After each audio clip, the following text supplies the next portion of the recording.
नमस्कार। प्रस्तुत है आज का चिंतन। राजनीति के क्षेत्र में Winston Churchill, Benjamin Franklin, Disraeli, Gladstone आदि अनेक ऐसे ऐतिहासिक पुरुष हुए हैं जो अपनी वृद्धावस्था की चुनौती के बावजूद बहुत सक्रिय रहे, अपने देश की अमूल्य सेवा में अनवरत रूप से लगे रहे। पश्चिम एवं भारत के वे कुछ महान पुरुष उल्लेखनीय हैं जिनकी रचनात्मक शक्ति का ह्रास उनकी ढलती उम्र के कारण कतई नहीं हुआ था और जिन्होंने अपने बुढ़ापे में बड़े महत्वपूर्ण एवं उपयोगी काम करके मानवता की अपूर्व सेवा की।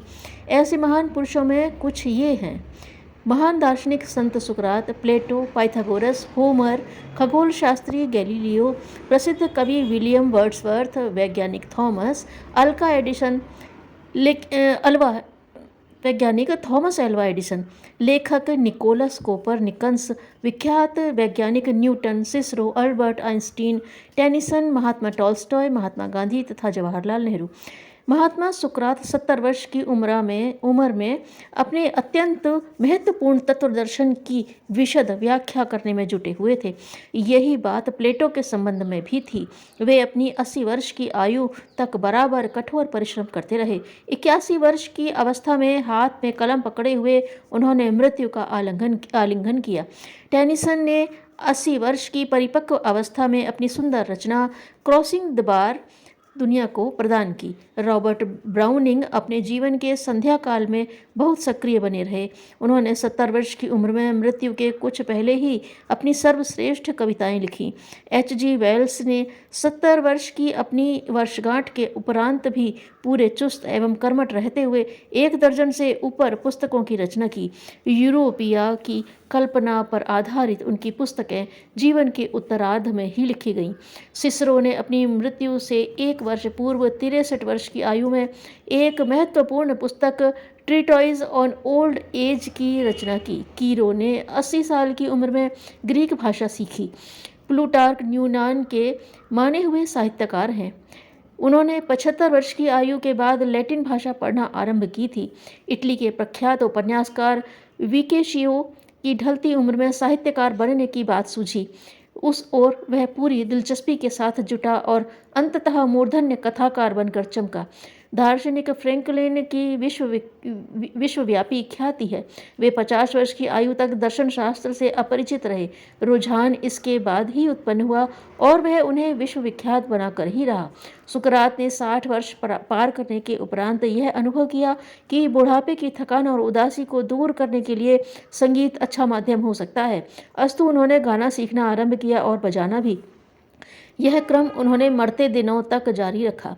विनोबा ने भाषाएं सीखने का क्रम आजीवन चालू रखा। वे 24 भाषाओं के विद्वान थे तथा अंतिम वर्षों में सबसे कठिन चीनी भाषा सीख रहे थे। दामोदर सातवेलेकर ने वेदों का भाष्य एवं आर्ष साहित्य पर अपना सर्वाधिक महत्वपूर्ण कार्य 75 वर्ष के बाद आरंभ किया एवं 100 वर्ष तक की आयु तक बराबर लिखते रहे। अंग्रेजी राजनीति का इतिहास जिन्होंने पढ़ा है वे ग्लेडस्टोन के नाम से परिचित हैं। उन्होंने अपना प्रायः सारा ही जीवन राजनीति की सेवा में लगाया और अच्छी लोकप्रियता प्राप्त की। 70 वर्ष की आयु में उन्होंने राज्य का उत्तरदायित्व संभाला और तीसरी बार भी जब वे प्रधानमंत्री बने तब उनकी आयु 79 वर्ष की थी। ऑक्सफोर्ड यूनिवर्सिटी में होमर पर उनके भाषण अत्यंत शोधपूर्ण माने जाते हैं। वह उन्होंने 80 वर्ष की आयु में दिया था। बुढ़ापे में भी वे चैन से न बैठे। 85 वर्ष की आयु में उन्होंने ओडिसी ऑफ होरेस ग्रंथ की रचना की। 8वीं जर्मन सेना का सेनापतित्व पालवान हिंडेन वर्ग को जब सौंपा गया तब वे 67 वर्ष के थे। 78 वर्ष की आयु में भी वे पार्लियामेंट के अध्यक्ष चुने गए। वे 87 वर्ष की आयु तक जिए, तब तक उसी अध्यक्ष पद पर प्रतिष्ठित रहे एवं सक्रियता पूर्वक संचालन करते रहे। हेनरी फिलिप मिटेन जब फ्रांस की प्रधानमंत्री बने तब वे 84 वर्ष के थे। उसी देश की नेशनल असेंबली के अध्यक्ष स्टुअर्ट हेरियो 79 वर्ष की आयु में चुने गए। 86 वर्ष की आयु में उनका स्वर्गवास हुआ। तब तक वे उसी पद पर बड़ी योग्यतापूर्वक निर्वाह करते रहे। लॉयड जॉर्ज ब्रिटेन के मूर्धन्य राजनेता रहे हैं। 75 वर्ष की आयु में भी उनकी कार्यशक्ति नौजवानों जैसी थी। चर्चिल ने द्वितीय महायुद्ध काल में जब इंग्लैंड का प्रधानमंत्री पद संभाला तब वे 80 वर्ष के थे। जनरल मेक ऑर्थर 73 वर्ष की आयु में 45 वर्ष जैसे सक्रिय थे। दक्षिण कोरिया के राष्ट्रपति सिंगमन 80 वर्ष की आयु में भी पूरी तरह क्रियाशील थे एवं पुनः चुने गए थे। अमेरिका की सुप्रसिद्ध फिल्म अभिनेत्री दादी रेनॉल्ड्स के पाश्चात्य संगीत में बहुत ख्याति प्राप्त की है। उनकी फिल्म सफलता समूची जीवन साधना का ही एक छोटा अंग है। 65 साल की उम्र में वे 4 बच्चों की मां और दर्जनों नाती पोतों की दादी बन चुकी। तब उन्हें उत्साह उठा कि जो शिक्षा उन्होंने प्राप्त कर रखी है वह कम है, उन्हें सफल जीवन जीने के लिए अधिक विद्या उपार्जित करनी चाहिए। सो वे कॉलेज जाने लगीं और 69 साल की उम्र में कैलिफोर्निया विश्वविद्यालय की स्नातिका बन गईं। इसके बाद उन्होंने हॉलीवुड का दरवाज़ा खटखटाया। जिस आत्मविश्वास के साथ वे बातें करती थीं उसे देखकर डायरेक्टर ने उन्हें छोटा काम दे दिया। उनके परिश्रम, मधुर स्वभाव और आकर्षक व्यक्तित्व ने उस क्षेत्र में बढ़ चढ़कर काम करने का अवसर दिया। अस्तु उन्होंने लगातार 13 वर्षों तक प्रख्यात फिल्मों में काम किया। 82 वर्ष की उम्र में वे एक विद्वान शरीर शास्त्री से यह परामर्श लेने गईं कि उनके पेट का मांस थुलथुला हो गया है, यह कसा हुआ कैसे हो सकता है। डॉक्टर गैलॉर्ड होन्जर ने उपचार बताए, तदनुसार उनका पेट भार मुक्त हो गया। साथ ही डॉक्टर ने उनकी इतनी लंबी आयु और चुस्ती का कारण पूछा तो उन्होंने बताया कि आहार संबंधी सतर्कता, व्यायाम में नियमितता और जीवन के प्रति आशावादी दृष्टिकोण ही उनकी वृद्धावस्था को जवानी स्तर की बनाए रहने में समर्थ हुआ है।